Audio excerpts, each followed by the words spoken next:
तो दोस्तों सबसे पहले मैं आपको एक डिस्क्लेमर देना चाहूँगा। अगर आप 18 साल से कम उम्र के लड़के या लड़की हैं तो प्लीज़ इस स्टोरी को मत सुनना, क्योंकि इस स्टोरी को सुनने के बाद जापान के एक जज की तो वहीं पर दोस्तों बेहोश हो गया था। तो आपसे मैं यही कहना चाहूँगा, अगर आप 18 साल से ऊपर के हैं तभी इस स्टोरी को सुनना, अगर आप 18 साल से नीचे हैं तो प्लीज इस स्टोरी को मत सुनना। तो चलिए दोस्तों आज की स्टोरी को स्टार्ट करते हैं। दोस्तों ये कहानी है 1988 की एक जापानीज लड़की की, जो हाई स्कूल की एक माइनर गर्ल ही होती थी। वो पढ़ने में भी काफी अच्छी थी और दोस्तों दिखने में भी काफी अच्छी थी। तो वहाँ के जो लड़के थे, जो काफी गंदे गंदे लड़के थे, वो उसको काफी गंदी नजर से और उससे हमेशा अटैच रहने की कोशिश किया करते थे कि वो किसी भी तरह से उन लड़कों से बात कर ले।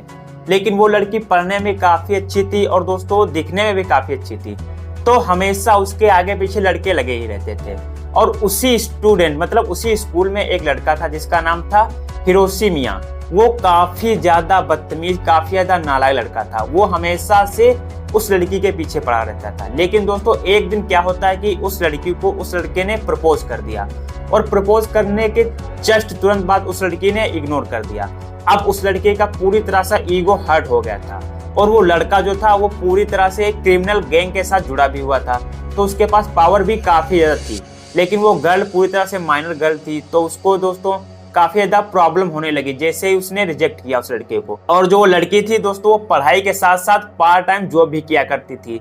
एक दिन क्या होता है कि जो लड़का था जो नालायक लड़का था, वो रोड पर ऐसे ही घूम रहा था, मतलब तफरीहबाजी करते इधर उधर लड़कियों को ताड़ते हुए घूम रहा था।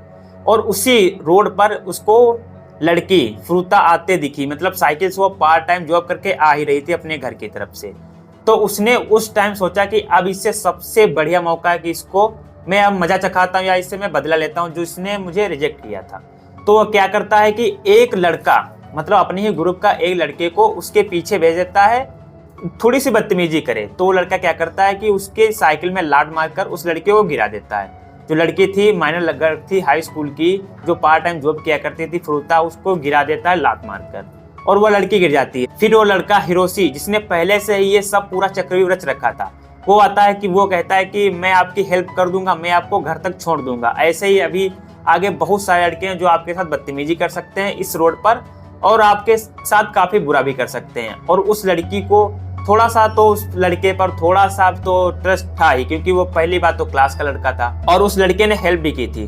तो वो क्या करता है कि उस लड़की को लेकर, मतलब शॉर्टकट, वो लड़की कहती है कि मैं इस रास्ते से नहीं जाऊंगा क्योंकि ये मेरे घर की तरफ का रास्ता नहीं है। लेकिन फिर भी वो लड़का क्या करता है कि शॉर्टकट रास्ते से इधर उधर करके उसको कैसे न कैसे करके एक खूंखार काफी गंदी हवेली टाइप या कह लें कि कई साल पुराना घर था, वहां पर लेकर जाता है।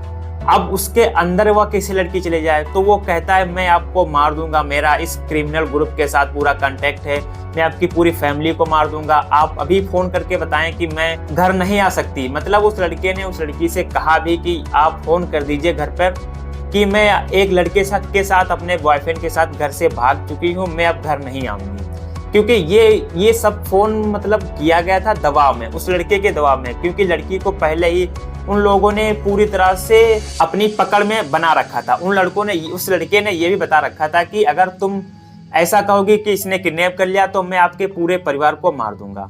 अब क्या होता है आगे, हर दिन मतलब 44 दिन उस लड़की को उन लड़कों ने मिलकर, उनके साथ 4 और भी लड़के थे, तो उन लड़कों ने 44 दिन तक उस लड़की के साथ रेप किया क्या 44 दिन तक उसको रखा। उसके साथ 100 लड़कों ने रेप किया, 400 बार से भी ज्यादा उसके साथ रेप किया गया। उसके बाद उसके प्राइवेट पार्ट पर वो लोग काफी ज्यादा यूरिन करते, काफी ज्यादा उसको मारते भी रहते थे, और काफी ज्यादा कभी कभी तो दीवार पर उसको लटकाकर पंचिंग बैग की तरह उसको पीटते थे।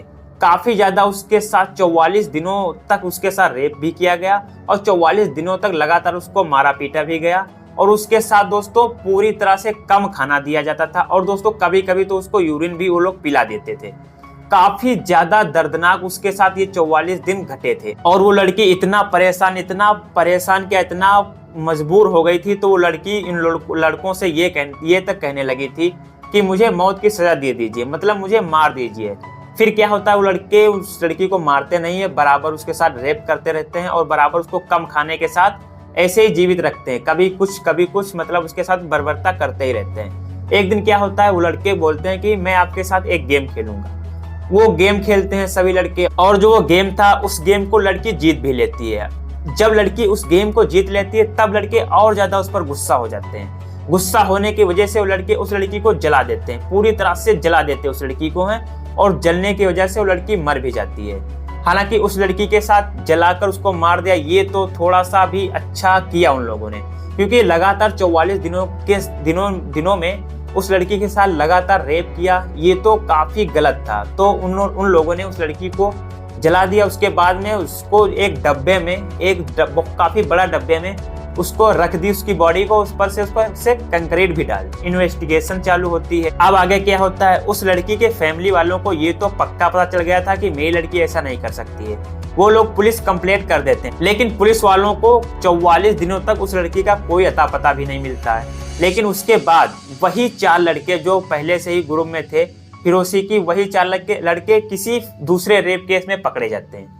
जब वो लड़के किसी दूसरे रेप केस में पकड़े जाते हैं तब वो इतना डर जाते हैं, इतना मारे जाते हैं कि उन लोगों ने इस लड़की के साथ जो भी किया वो सब कुछ बता देते हैं। पूरा मतलब जब कोर्ट में वो पेश किए गए तो A to Z पूरी कहानी वो लोग बता दिए। वहीं पर एक जज था, वो भी बेहोश हो गया था, और वहीं पर 1-2 लोग और थे, वो भी इस कहानी को सुनकर बेहोश हो गए थे।